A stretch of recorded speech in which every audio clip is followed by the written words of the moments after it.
Baik, terima kasih saudara sekalian yang hari ini ada di ruang Zoom ini, termasuk juga yang ada di YouTube. Saudara sekalian, segala sesuatu yang berukuran raksasa itu adalah menakutkan. Ya, bayangkan saudara lagi jalan di hutan dan ketemu sama monyet mungil ukuran 30 cm. Saudara akan bilang sama teman saudara, ih lucu banget ada monyet kecil.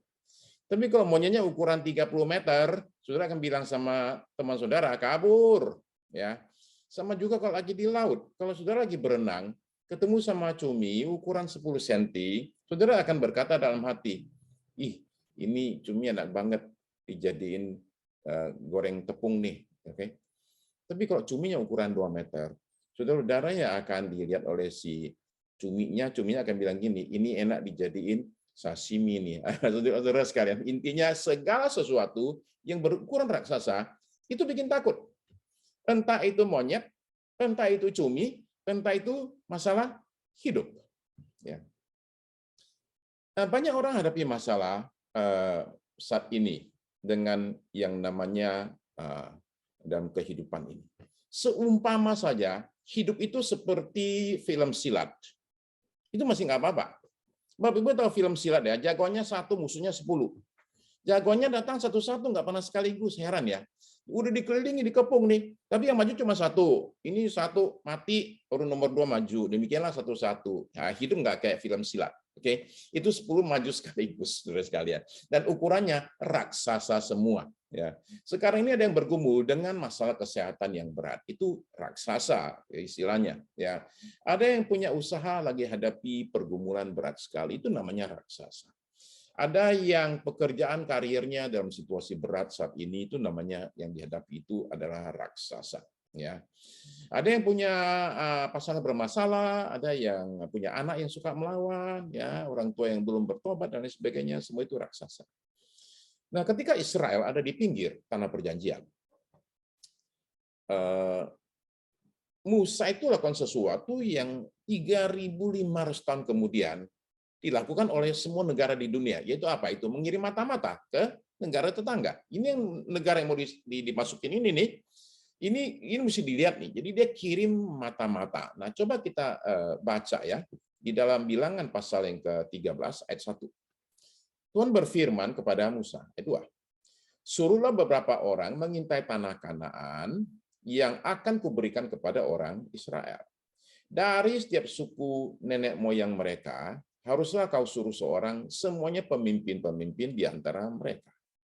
Nah, ketika mereka berangkat, mereka masih satu grup. Tapi ketika kembali, udah pecah jadi 2. Ya, mayoritas 10 orang, minoritas ada 2 orang, yaitu Yosua dan Kaleb. Nah, saudara perhatikan apa yang terjadi ya. Saya baca di ayat 25 sampai ayat 29.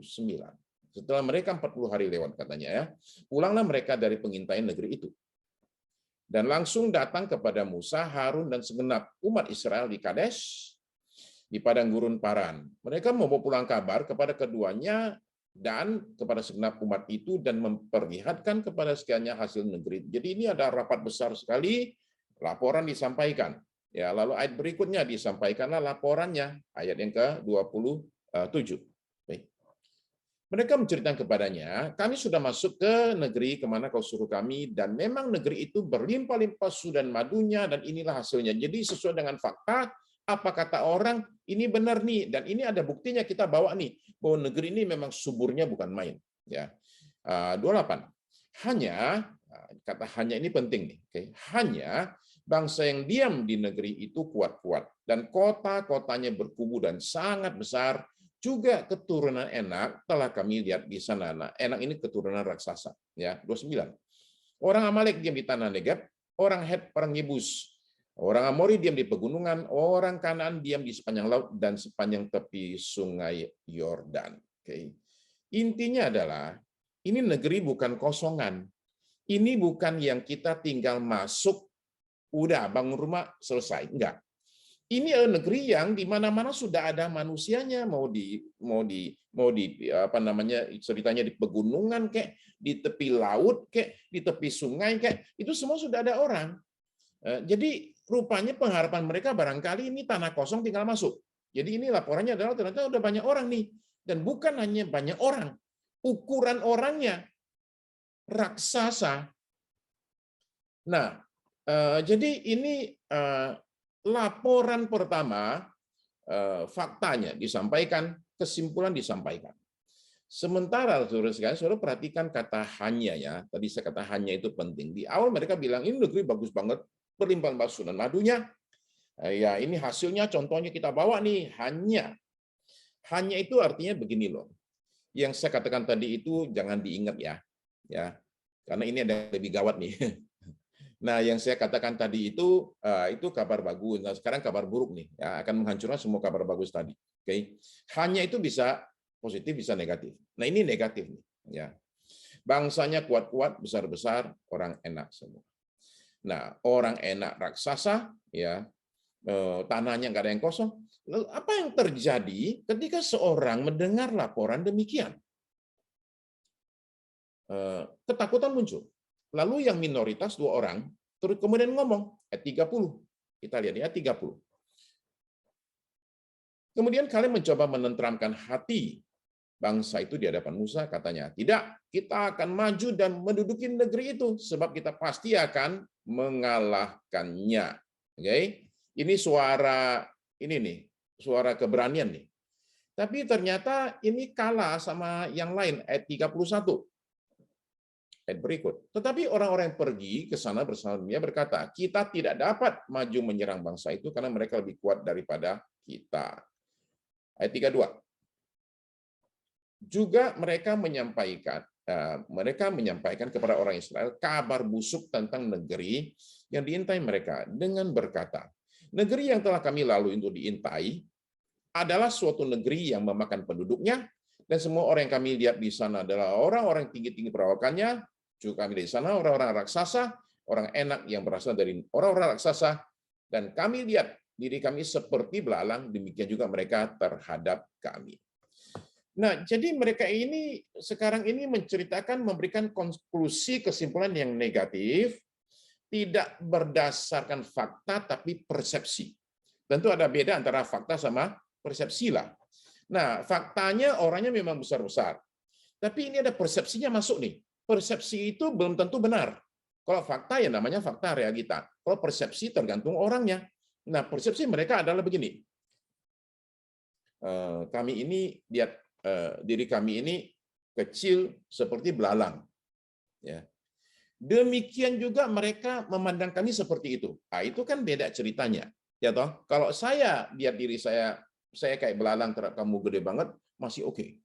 Tapi katanya yang raksasa itu lihat saya juga seperti belalang. Ah, itu kan apakah dia interview wawancara semua orang-orang badan gede di situ? Kan enggak, saudara-saudara sekalian. Ya. Nah, jadi saudara-saudara perhatikan kesimpulan mereka ya. Kita nggak dapat maju menyerang bangsa itu. Mereka lebih kuat daripada kita. Nah, ada satu yang saudara perlu perhatikan di sini. Bahwa ketika ada 2 realita itu di depan kita, secara manusiawi, semua kita akan pegang yang negatif. Ya, secara natural. Orang akan cenderung kepada yang negatif daripada kepada yang positif. Karena itu naturnya manusia, ketakutannya itu. Saya akan bacakan beberapa nama ya. Tolong Bapak Ibu dengerin, saya akan bacakan nama 12 orang. Oke. Tolong tanya berapa yang saudara kenal. Syamua, ya. Safat, Kaleb, Yigal, Yosua, Palti, Gadiel, Gadi, Amiel, Setur, Nahbi, Guel. Yang mana yang saudara-saudara ingat, saudara dari 12 itu? Cuma ada 2 kan? Yosua dan Kaleb. Saudara tahu kan? Orang penakut dilupakan oleh sejarah. Orang penakut dilupakan oleh sejarah. Begitu mendengar kata raksasa, mereka lebih kuat. Penduduknya makan orang, rakyat itu langsung bereaksi, dicatat di pasal 14 ayat 1 dari kitab Bilangan. 14 ayat 1. Katanya begini, oke. Sepanjang malam, umat Israel berteriak-teriak dan menangis-nangis. Yang nangis ini bukan cuman perempuan loh, laki, kecil, tua, nggak laki, nggak perempuan, dan tidak hanya nangis 1-2 menit. Ini nangisnya sepanjang malam, mereka nangis-nangis, teriak-teriak histeris. Mereka mengomel kepada Musa dan Harun dan berkata, lebih baik kita mati di Mesir atau di padang gurun ini, biar kita mati saja. Untuk apa Tuhan membawa kita ke negeri ini? Nanti kita mati dan peperangan, istri-istri serta anak-anak kita ditawan. Bukankah lebih baik kembali saja ke Mesir? Mereka berkata satu sama yang lain, baiklah kita memilih seorang pemimpin dan kembali ke Mesir. Ini dari Alkitab Bahasa Indonesia masa kini ya. Jadi saudara-saudara bayangkan ya, sedemikian ketakutannya mereka memutuskan untuk kembali ke perbudakan dan bahkan mau kudeta nih. Ya, kita cari pemimpin lain, jangan yang satu ini. Oke, kita ganti pemimpin, kembali ke Mesir. Nah, apa yang menakutkan? Cuma satu kata, raksasa. Apakah mereka sudah melihat raksasanya? Sama sekali belum. Apakah mereka sudah menghadapi raksasanya? Sama sekali belum. Jadi apa itu? Mereka membayangkan yang tidak-tidak, nanti kita mati, istri kita ditawan, anak-anak kita ditawan. Belum juga perang, sudah mengatakan kita bakal kalah, kita bakal mati, semua ditawan. Jadi ini kekuatan dari namanya imajinasi. Imajinasi itu punya kekuatan hebat sekali, menciptakan yang tidak ada menjadi ada.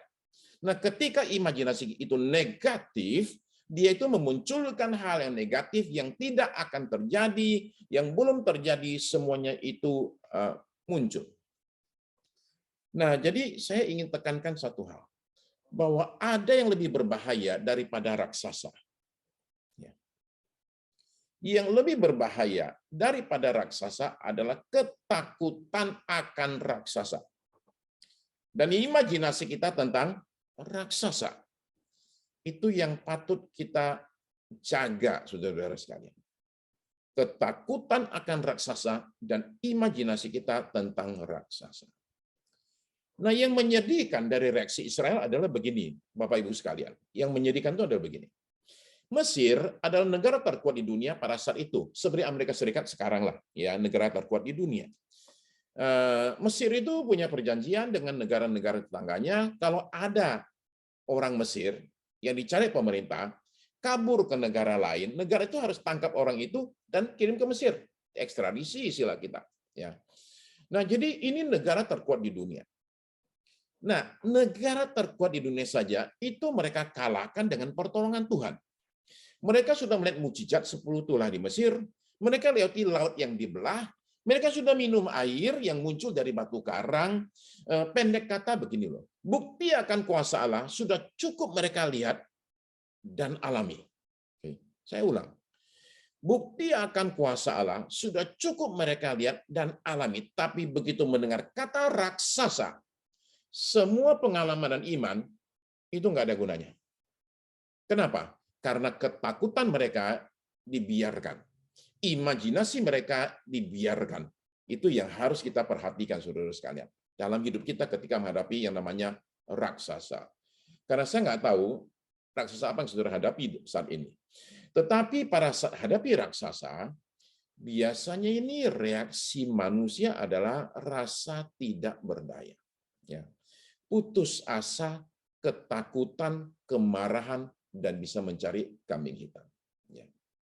Bagi Israel, ketakutan mereka, pemberontakan mereka itu akibatnya fatal. Mereka sudah di pinggir tanah perjanjian, istilahnya nih selangkah lagi sudah sampai ke tujuan mereka. Tapi akhirnya mereka terpaksa mengembara selama 40 tahun di padang gurun. Hidup susah di tenda selama 40 tahun. Sebelum akhirnya mereka bisa masuk di bawah pimpinan Yosua. Belum melihat raksasanya, sudah ketakutan begitu hebat. Nah, Yosua dan Kaleb sudah melihat langsung raksasanya, udah lihat langsung, dan nggak takut. Resepnya apa? Resepnya begini, Bilangan 14, 8-9.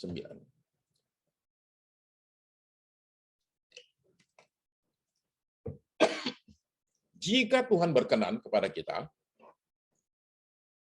maka ia akan membawa kita masuk ke negeri itu dan akan berikannya kepada kita, suatu negeri yang berlimpah-limpah susu dan madunya. Hanya sifatnya positif. Janganlah memberontak kepada Tuhan dan janganlah takut kepada bangsa negeri itu. Sebab mereka akan kita telan habis. Yang melindungi mereka sudah meninggalkan mereka, sedang Tuhan menyertai kita. Janganlah takut kepada mereka. Saudara sekalian, banyak orang itu hidup dalam bayang-bayang ketakutan. Kita dengan imajinasinya bekerja. Ketakutan itu harus dihilangkan. Kita mesti beranikan diri kita. Ketakutan, saudara-saudara sekalian, juga bisa takut. Ya. Ketakutan itu takut kalau kita hadapi dia dengan berani. Kata Yosua dan Kaleb, perhatikan kata-kata ini ya. Mereka akan kita telan habis. Jangan kaget kalau ketemu raksasa. Jangan kabur kalau ketemu raksasa. Jangan kalah kalau ketemu raksasa. Jangan khawatir kalau ketemu raksasa. Tapi bahkan saya bilang, kata Kaleb, telanlah raksasamu. Saudara bisa memahami ya. Dia bilang itu raksasa kita telan habis. Ya. Kalau ukuran mini kita telan masih nggak apa-apa. Ini raksasa dibilang kita telan habis. Jadi pemakaian kata yang luar biasa imajinatifnya. Itu raksasa, kita telan dia. Oke. Nah, bukan raksasa yang menelan kita, saudara. Kita yang mesti menelan raksasa. Jadi kata orang facing the giant, ini swallowing the giant. Oke, ya. Bukan sekedar menghadapi raksasa nih, kita telan raksasanya. Nah, ini luar biasa kata menelan sekali lagi. Oke.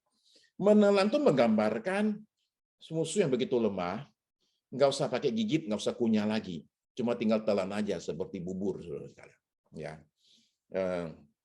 nggak usah punya gigi yang kuat, nggak usah punya rang yang kokoh, tinggal telan aja. Jadi menggambarkan ini musuh sudah begitu lemah. Nah, saudara sekalian, bagaimana caranya menelan raksasa? Oke, mari kita bicara hal ini. Satu, pastikan diri kita ada dalam perkenanan Tuhan. Karena ayat 8 tadi bilang begini, jika Tuhan berkenan kepada kita.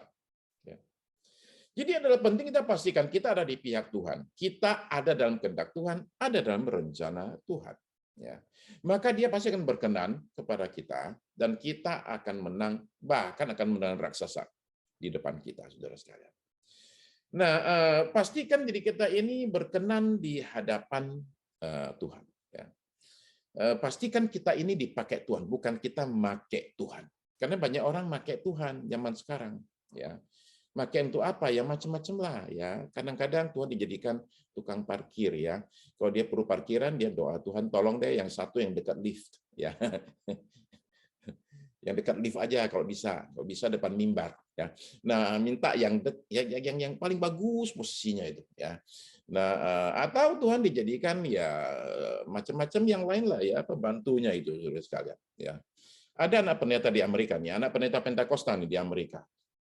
Dia doa minta Tuhan mendukung usahanya. Ya, bagus dong. Cuma usahanya jelek. Dia merampok bank. Oke, dia doa menurut dia supaya ketangkap. Dia doa minta Tuhan tolong muluskan bantu usaha saya. Usahanya merampok bank. Yang nggak didengar Tuhan, saudara, kita tangkap polisi. Ya. Jadi mari kita pastikan yang kita kerjakan tidak hanya berkenan di hadapan Tuhan, tapi memang adalah kehendaknya dan rencananya. Ya, sungguh tidak fair. Minta Tuhan menolong kita, mendukung kita, lakukan sesuatu yang tidak sesuai dengan kehendaknya dan rencananya. Nggak fair sama sekali. Saudara sekalian, ya. Nah, jika Tuhan berkenan kepada kita, bukan berarti semuanya mulus lepas dari masalah. Enggak juga. Masih ada raksasa yang akan harus kita telani nih. Masih langkah berikutnya masih ada nih. Masalah akan muncul karena setan tidak senang. Oke, ya. Kalau Tuhan berkenan, kita akan masih terus bekerja, saudara sekalian, ya. Saudara-saudara tahu ini apa namanya ini? Lincoln, oke, Abraham Lincoln. Zaman perang saudara di Amerika, ini lagi kumpul nih. Terus ada satu penasihat bilang gini, Tuan Presiden, mari kita pastikan Tuhan ada di pihak kita. Kata Presiden Lincoln, jangan. Mari kita pastikan kita ada di pihak Tuhan. Ya, Oke, permainan kata, tapi benar juga saudara sekalian. Kita di pihak Tuhan udah pasti benar. Gitu, ya. Jangan Tuhan yang kita tarik masuk ke dalam rencana kita, tapi kita yang masuk ke dalam rencana Tuhan. Ya. Nah, kalau Tuhan berkenan kepada kita, saudara sekalian, kita masih kerja keras, ya. Tetapi kita akan dapatkan kekuatan untuk tidak menyerah. Saya sangat terkesan dengan misionaris James Fraser dari Inggris yang dikirim ke suku Lisu. James Fraser ini dianggap sebagai misionaris paling sukses di Asia Timur. Kenapa penyebab suksesnya itu apa? Karena ketika dia masuk ke suku Lisu di kaki Himalaya, Lisu itu 0 yang Kristen. 0%, nggak ada satupun. Tapi sekarang suku Lisu itu 90% Kristen. Karena satu orang ini. Ya. Kemudian James Fraser memberikan sumbangan yang luar biasa kepada suku Lisu. Yaitu dia menciptakan alfabet bagi suku Lisu.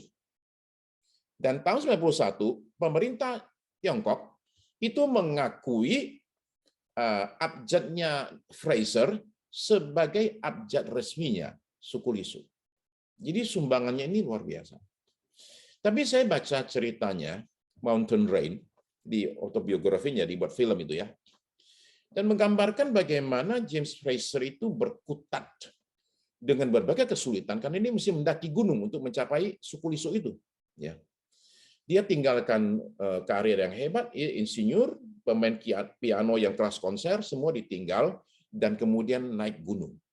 Nah, dalam keadaan seringkali hujan, basah dan sebagainya, James Fraser itu bertahan luar biasa. Dan itu terjadilah hasil luar biasa di suku Lisu itu.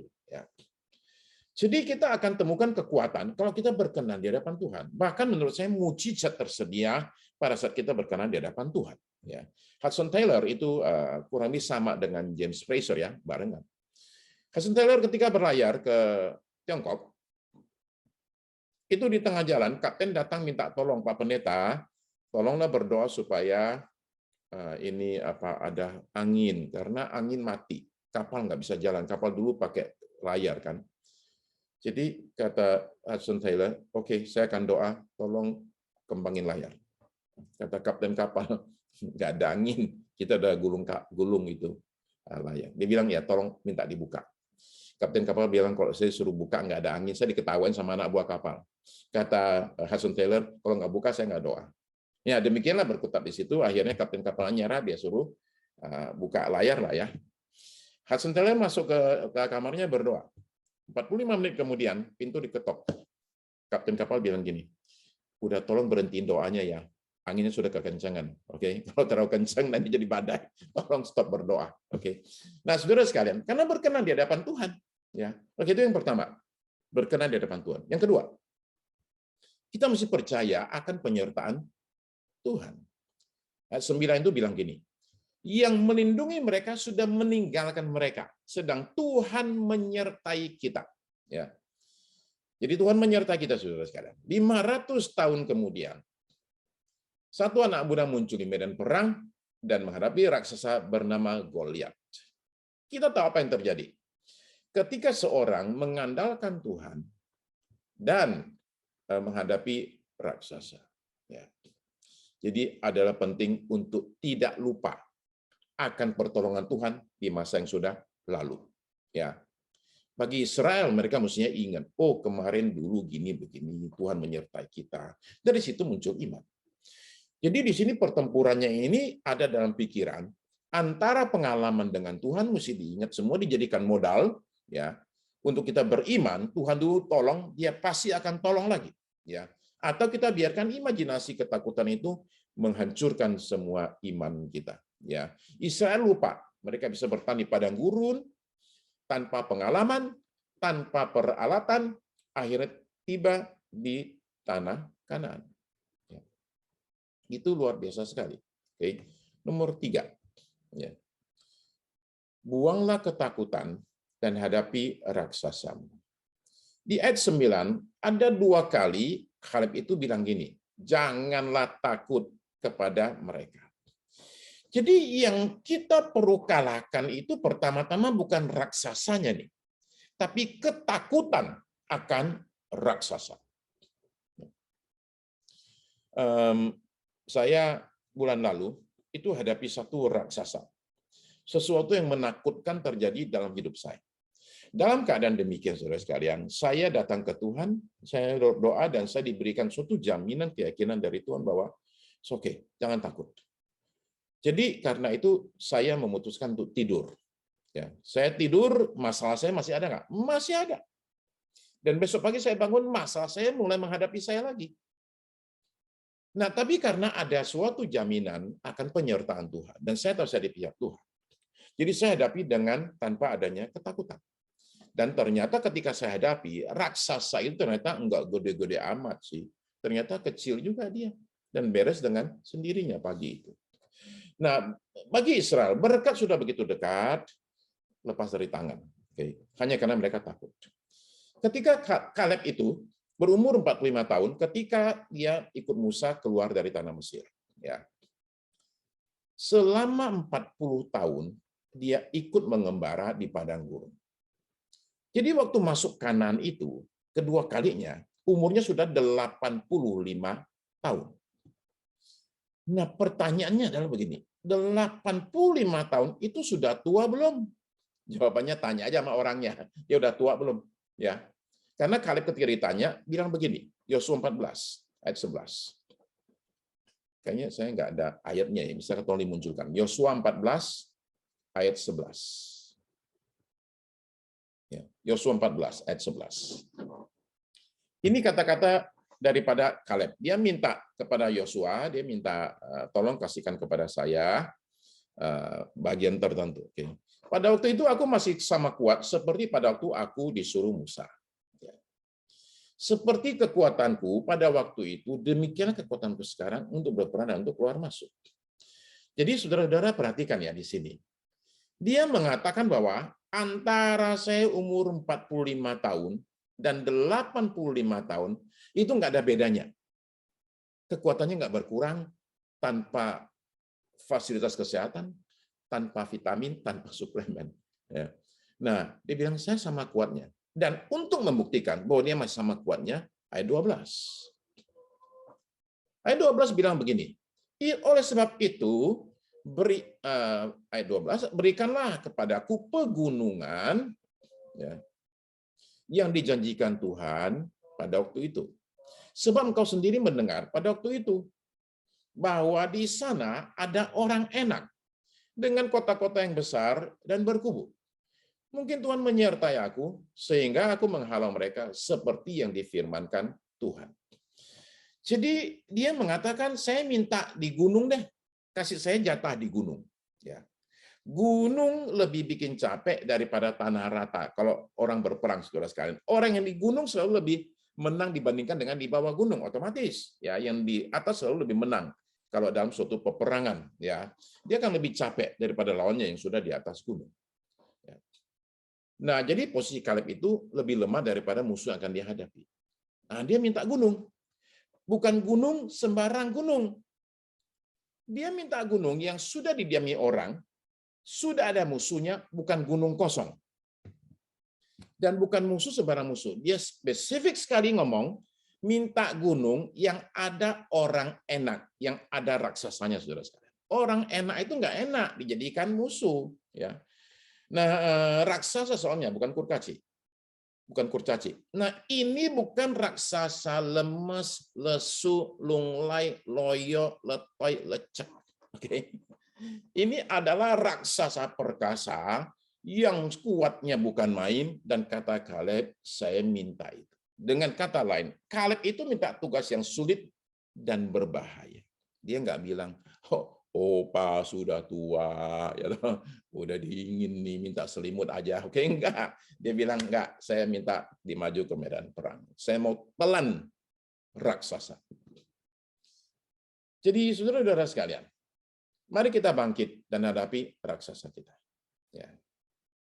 Pertempuran masih akan terjadi, tapi kemenangan ada di tangan kita.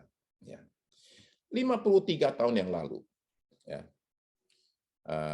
itu saudara tahu di Afrika terjadi sesuatu di Gunung Kilimanjaro. Kilimanjaro adalah gunung paling tinggi se-Afrika. Tingginya itu hampir 6.000 meter. Ya. Ini gunung bersalju paling tinggi di Afrika. Nah, saudara sekalian, 53 tahun yang lalu, itu tahun 69 ya, itu ada 7 orang mendaki Gunung Kilimanjaro. Dan ketika turun, mereka jadi pahlawan. Kenapa pahlawan? Karena mereka buta. Ketika mereka turun, mereka disambut sebagai pahlawan, dan bahkan sepatu mereka itu diminta oleh pemerintah ditaruh di Museum Nasional di Uganda.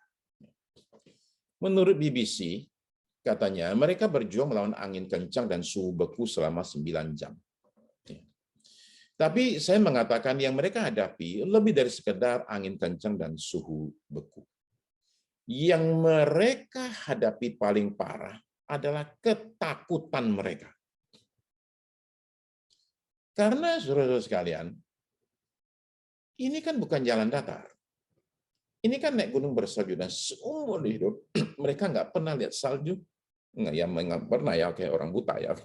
Tapi nggak pernah megang salju, nggak pernah alami itu. Mereka semua amatir. Saya kasih tahu, kenapa mereka bisa mendaki gunung demikian hebat. Karena mereka punya guide. Itu saja. Nggak ada guide, nggak akan bisa. Guide yang memampukan mereka. Di tengah-tengah kegelapan dan kebingungan kita, saudara sekalian, mari kita ingat, kita ini punya guide, namanya Yesus. Dia mati di kayu salib, dikubur, dan bangkit pada hari ketiga. Dan sekarang duduk di sebelah kanan Allah Bapa, dan dia berikan Roh Kudus yang menjadi pengganti dari dia, menjadi guide buat kita sekalian, saudara-saudara sekalian. Ya, kata Alkitab, Roh Kudus itu diberikan menyertai kita. Tapi tidak hanya menyertai kita, dia ada di dalam diri kita. Jadi bayangkan ya, saudara-saudara, ya, guide-nya itu ada dalam diri kita. Kita nggak perlu lagi peta. Ya. Kita nggak perlu apapun juga. Semua sudah ada dalam diri kita, berdiam dalam diri kita dalam bentuk Roh-Nya yang kudus. Jadi hari-hari ini, saudara sekalian, mari kita terus-menerus lebih dan lebih lagi mengandalkan tuntunan Roh Kudus, pimpinan Roh Kudus ketika kita menghadapi berbagai raksasa yang muncul dalam hidup kita. Dan kemenangan pasti menjadi bagian kita ketika kita datang kepada Dia dan kemudian mengizinkan kuasanya itu bekerja melalui diri kita. Mari kita berdoa.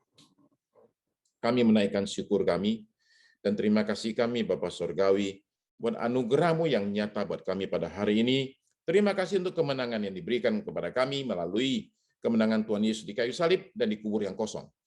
Terima kasih untuk Roh Kudus yang diberikan kepada kami, berdiam dalam diri kami untuk menolong kami, memimpin kami, menuntun kami, dan berikan kami kemenangan demi kemenangan. Terima kasih Tuhan, ada banyak raksasa di depan kami, tapi kami akan telan semua raksasa itu karena Tuhan menyertai kami dan memberi kemenangan kepada kami. Di dalam nama Tuhan Yesus Kristus. Amin.